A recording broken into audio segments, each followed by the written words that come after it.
Hi guys, susubukan naman natin ngayon gagawa ng Shanghai rolls. Ito yung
guys, flour na pang paste natin. Any flour, yung plain flour, corn flour, tapioca flour. Yan, pwede rin gumamit ng water. Pero mas maganda to para sure na dikit. So, paano ba yung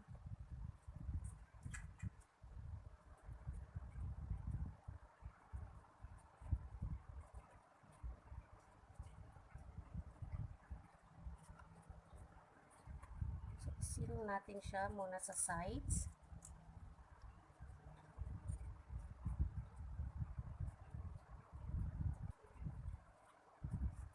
Then, i-roll na natin siya. Pag sa end nun,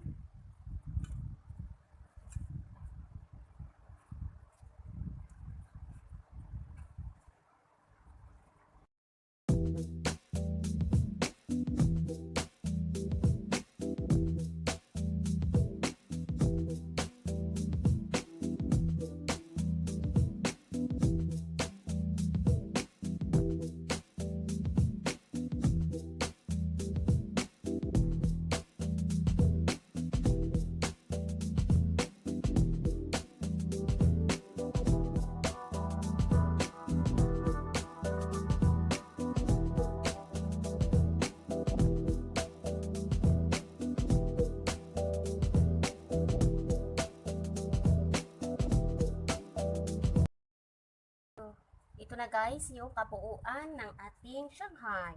So, ilang peraso ba yung nagawa natin? 4, 6, 8, 10, 12. So, exactly guys, 1 dozen lang yun.